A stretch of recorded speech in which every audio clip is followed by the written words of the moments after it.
Mem Ita yang berada di rumah. Kali ini kita bertemu kembali dalam program pembelajaran jarak jauh. Bagaimana kabar anak-anak hari ini? Mudah-mudahan anak-anak yang berada di rumah dan kita semua selalu berada dalam lindungan Tuhan yang Maha Esa. Amin. Anak-anak, materi pembelajaran kita saat ini adalah matematika. Apa yang akan kita pelajari?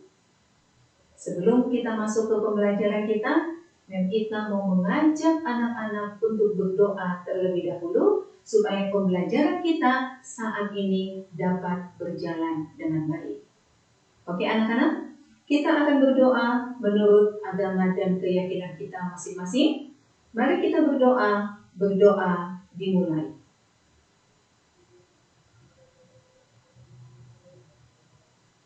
Berdoa selesai. Anak-anak Mem Ita yang berada di rumah, materi pembelajaran kita kali ini adalah pecahan.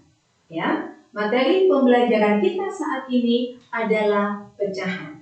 Mem Ita yakin di kelas-kelas sebelumnya anak-anak pasti sudah pernah mempelajari tentang pecahan.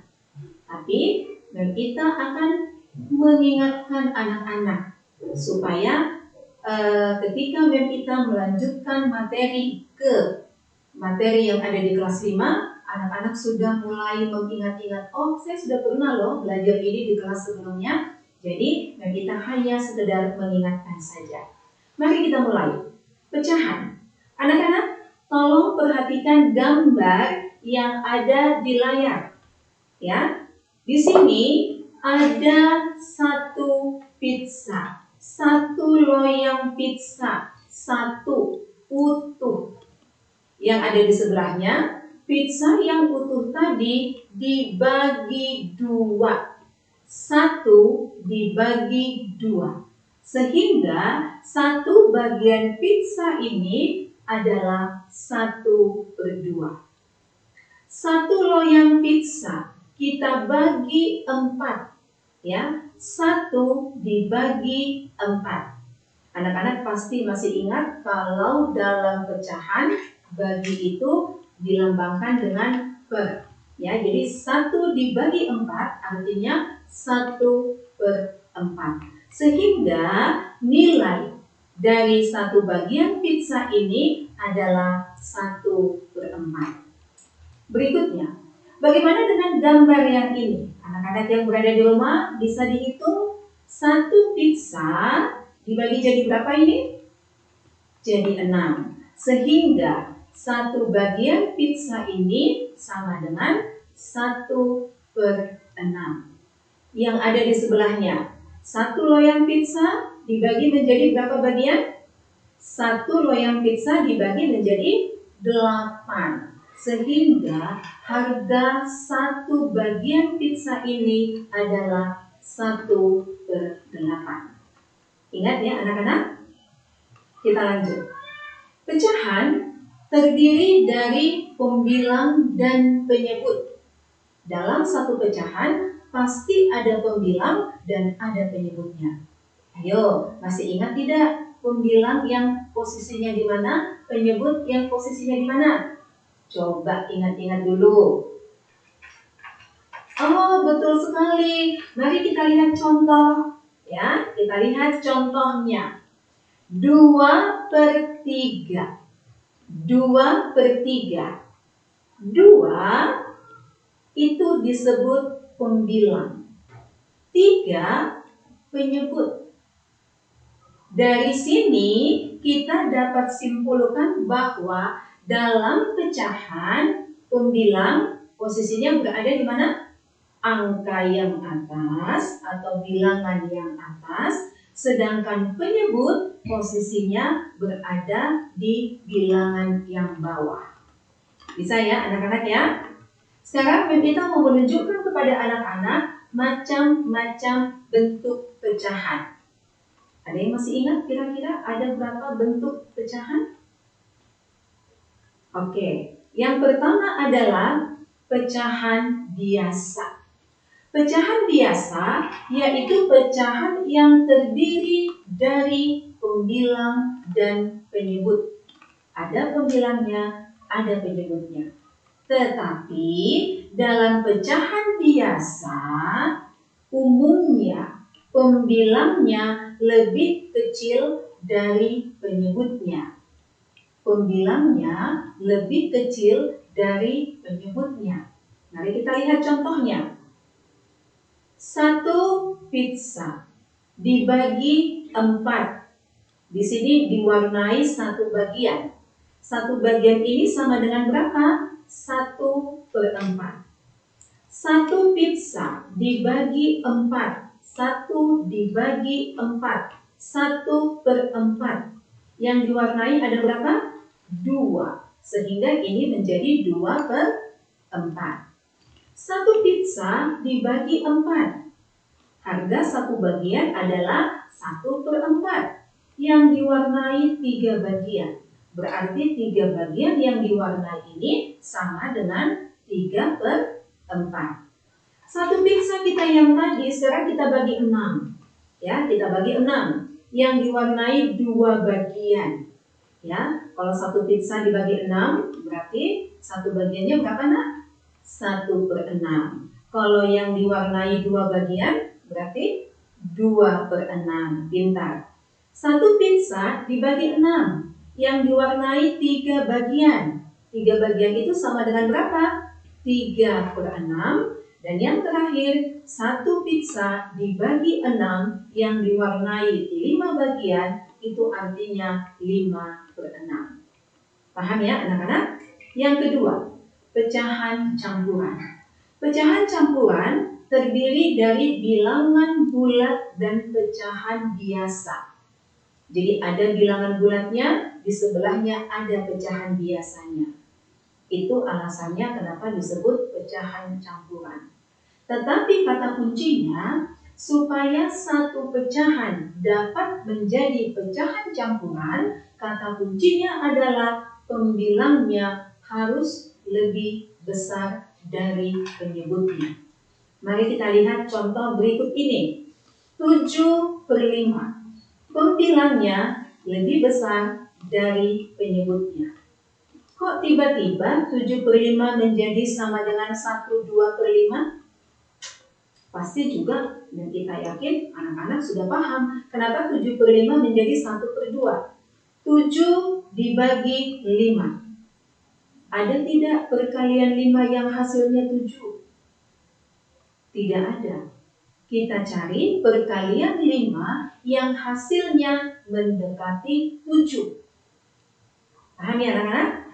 Berapa? 5 kali berapa yang hasilnya 5?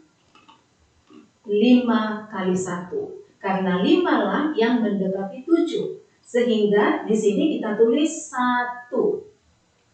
5 ke 7 sisanya berapa? 2. Ya. Jadi di sini 1, di sini 2, tinggal kita masukkan penyebutnya sehingga 7/5 sama dengan 1/2/5. Yang ketiga adalah pecahan desimal.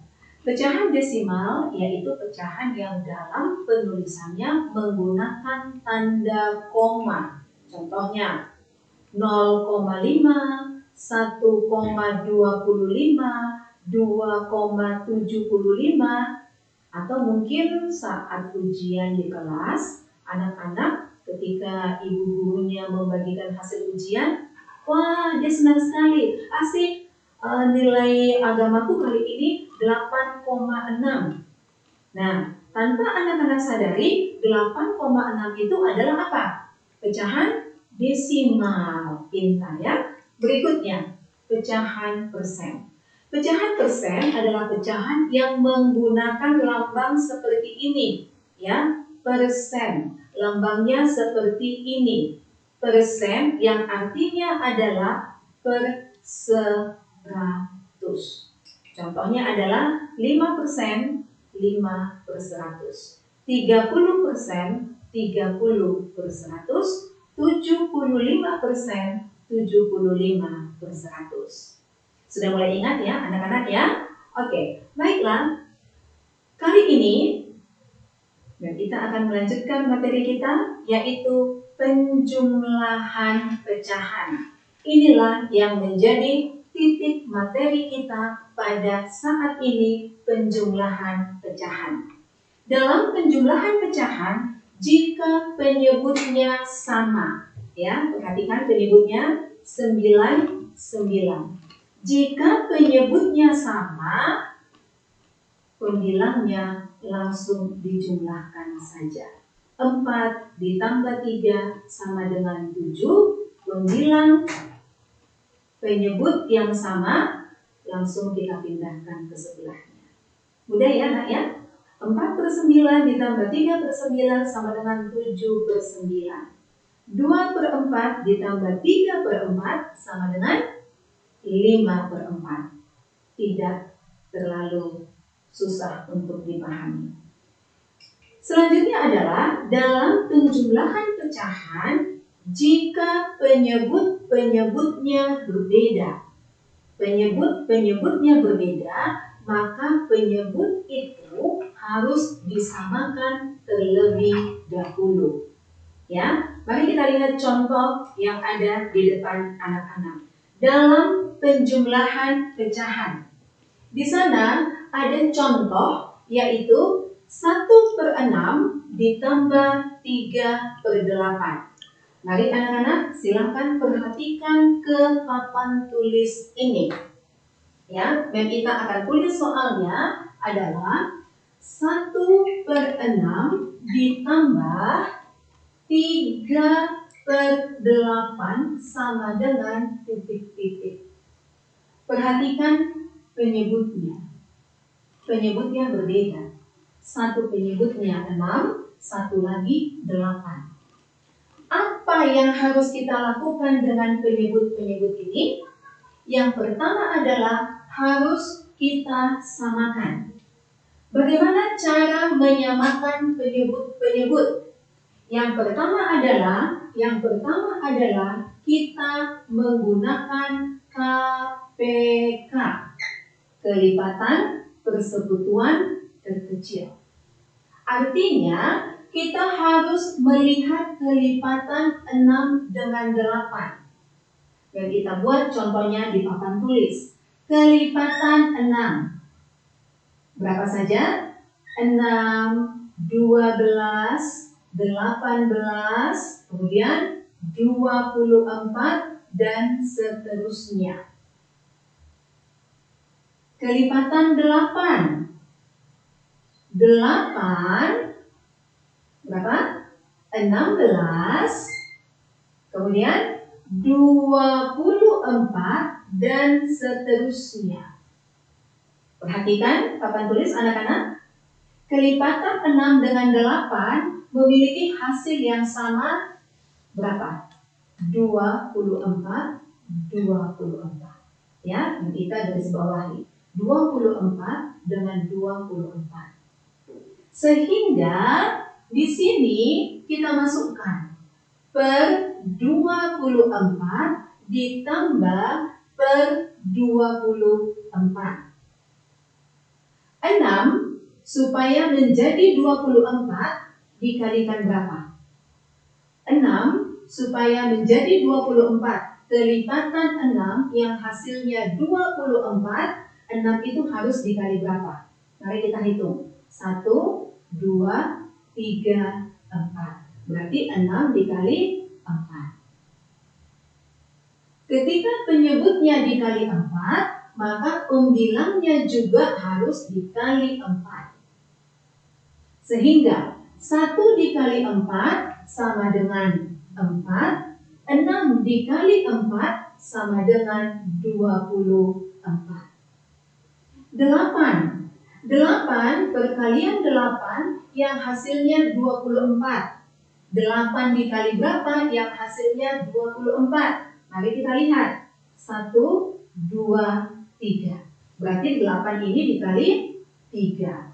Kalau penyebutnya dikali 3, maka pembilangnya juga harus kita kali 3. Sehingga 3 kali 3 sama dengan 9. 8 kali 3, 24. Kita tinggal jumlahkan saja. 4 ditambah 9 sama dengan berapa? 13 per 24. Ini jawabannya. Mudah ya anak-anak? Bisa paham ya? Ini cara yang pertama menggunakan KPK. Bisa ya anak-anak ya? Oke, sekarang kita kasih contoh yang kedua. Kita hapus ya papan tulisnya. Masih menggunakan cara KPK. Soalnya adalah 3 per 4 ditambah 1 per 6 sama dengan, ya, kita cari KPK 4 dengan 6. Perkalian 4. 4, 8, ya, 12. Kemudian 16, 30. Kemudian bukan 30, ya, dan kita lupa 20. Kemudian 24 dan seterusnya. Kelipatan 6. 12, 18. Selanjutnya berapa? 24. Ya, perhatikan kelipatan persekutuan 4 dan 6. KPK-nya 4 dan 6 adalah 24.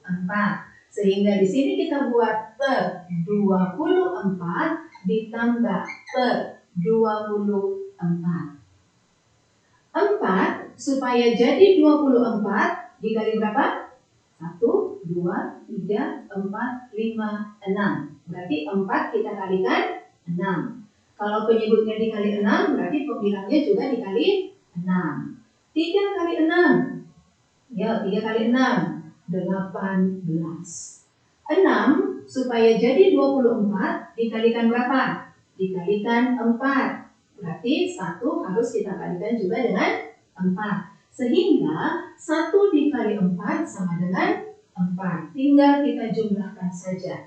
18 ditambah 4 sama dengan 22 per 24. Mudah ya anak-anak? Itu cara yang pertama. Sekarang masih dalam penjumlahan pecahan yang penyebutnya berbeda. Kita kembali ke soal yang pertama tadi. Ya, kita kembali ke soal yang pertama tadi. Soalnya adalah 1 per 6 ditambah 3 per 8. Kita menggunakan cara yang kedua. Caranya adalah melalui perkalian silang. Ya, melalui perkalian silang. Ada yang bilang ini pakai metode butterfly, kupu-kupu. Disilangnya seperti apa? Perhatikan ini.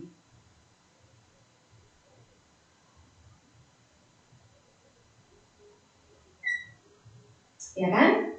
1, ini kan penjumlahan. Karena ini kita mengerjakannya menggunakan perkalian, jadi kita kalikan. 1 kali 8. 8. Atau supaya anak-anak nanti bisa mempelajari di rumah, dan kita buat caranya. 1 kali 8 ditambah 3 kali 6. 3 kali 6 per 6 kali 8. 6 kali 8 sama dengan 1 kali 8, 8. Ya, 3 kali 6 berapa? 18. Per, ini kan kita hapus dulu ya.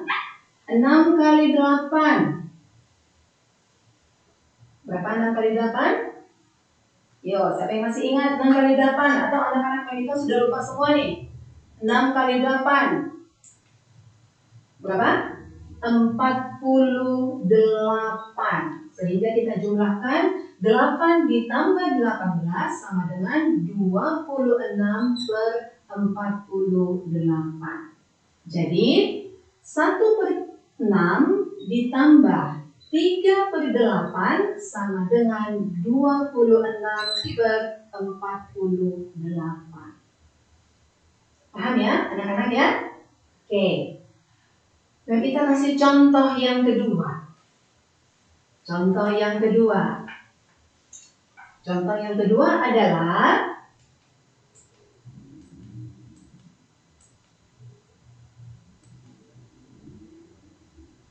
satu 3/4 ya. Terusan berapa soalnya? 3/4 ditambah 1/6 sama dengan ya 3/4 ditambah 1/6 sama dengan, kita gunakan perkalian silang. Yang mana dulu? Ya, 3 kali 6 ditambah 1 kali 4 per 4 kali 6 ya. 3 kali 6 ditambah 1 kali 4, kemudian penyebutnya kita kalikan ya, penyebutnya kita kalikan. Sekarang kita hitung 3 kali 6. Yo, berapa 3 kali 6? 18 ditambah 1 kali 4 per 4 kali 6 24. Sehingga hasilnya adalah 18 ditambah 4 22/24. Sama tidak hasilnya dengan cara KPK tadi?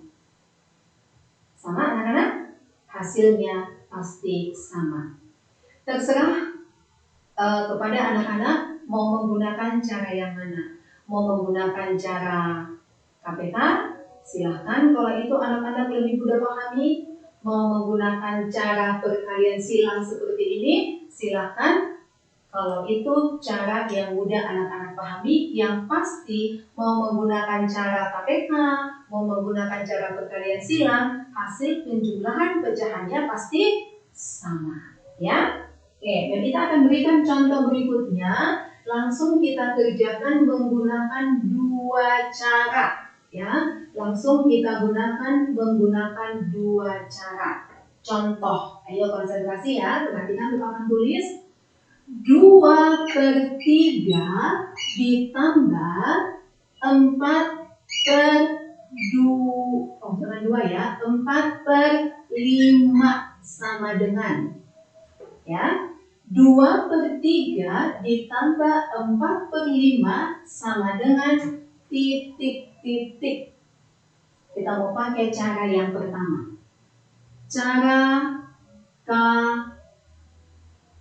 Cara 1 KPK ya.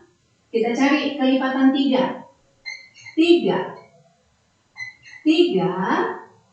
6 9 12 15 dan seterusnya. Kita cari perkalian 5. 5 10 15 dan seterusnya. Dari sini sudah kelihatan ya, berapa KPK-nya 3 dan 5? 15 ya, pintar, 15. Sehingga di sini kita akan buat per 15 ditambah per 15. Ya, anak-anak perhatikan ya. Per 15 ditambah per 15. Ya, per 15 ditambah per 15. 3 supaya menjadi 15. 3 dikali berapa? 3 dikali 5. Berarti kalau penyebutnya dikali 5, pembilangnya juga dikali 5. 2 kali 5, 10. 5 supaya 15, 5 dikali 3. Sehingga pembilangnya juga harus dikali 3. 4 kali 3 sama dengan 12. Sama dengan, tinggal kita jumlahkan, 10 ditambah 12 sama dengan 22 per 15. Ya, 22 per 15. Ini pakai cara KPK. Tidak susah ya anak-anak untuk dipahami ya. Oke, sekarang masih soal yang sama. Kita menggunakan cara yang kedua. Ini kita tidak hapus ya. Kita menggunakan cara yang kedua. Ini hasil cara yang pertama. 2 per 3 ditambah 4 per 5. 2 per 3 ditambah 4 per 5 sama dengan. Kita menggunakan cara yang kedua, yaitu perkalian silang. Kalau anak-anak sudah dapat memahami dengan baik, tidak perlu ditulis lagi perkalian silangnya, langsung dikalikan saja. Tetapi supaya anak-anak di rumah bisa mengulang-ulang pembelajaran, dan kita masih menggunakan caranya, kalikan silang. 2 kali 5 ditambah silang 4 kali 3. Ini ditambah ya. Per pembilangnya kalikan. 3 kali 5. Sekarang kita masukkan. 2 kali 5, 10. Ditambah 4 kali 3, 12. Per 3 kali 5, 15. Sama dengan 10 ditambah 12, 22 per 15. Ya anak-anak, bisa lihat menggunakan cara KPK, ya, yang ini menggunakan cara KPK, yang ini menggunakan perkalian silang, hasilnya tetap sama. 22 per 15, 22 per 15. Paham ya anak-anak? Baiklah, Kita sudah menjelaskan kepada anak-anak bagaimana caranya menjumlahkan pecahan dengan penyebut yang berbeda. Jadi, anak-anak kita yang berada di rumah, kesimpulan pembelajaran kita saat ini. Apa ya yang menjadi kesimpulannya? Kesimpulan pembelajaran kita saat ini ada 3. Yang pertama adalah pecahan terdiri dari pembilang dan penyebut. Pembilang berada di posisi atas, penyebut berada di posisi bawah. Yang kedua, bentuk pecahan terdiri dari pecahan biasa, pecahan campuran, pecahan desimal, dan pecahan persen. Dan yang terakhir, yang ketiga adalah pecahan yang penyebutnya berbeda, maka dapat dijumlahkan dengan menyamakan penyebutnya terlebih dahulu. Cara menyamakan penyebut yang berbeda ada 2. Yang pertama menggunakan KPK, yang kedua menggunakan perkalian silang. Jika penjumlahan pecahan penyebutnya sama, tinggal dijumlahkan saja. Oke, anak-anak yang berada di rumah, pembelajaran kita hari ini sudah selesai. Mudah-mudahan penjelasan kita dapat dipahami oleh anak-anak dengan baik. Dan untuk mengakhiri pembelajaran kita saat ini, kembali kita akan mengundang anak-anak untuk berdoa. Mari anak-anak kita akan berdoa menurut agama dan keyakinan kita masing-masing. Mari kita berdoa.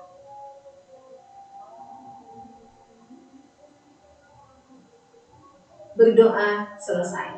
Oke anak-anak, sampai bertemu di pembelajaran berikutnya. Tetap sehat, tetap semangat. Sampai bertemu kembali. Dadah.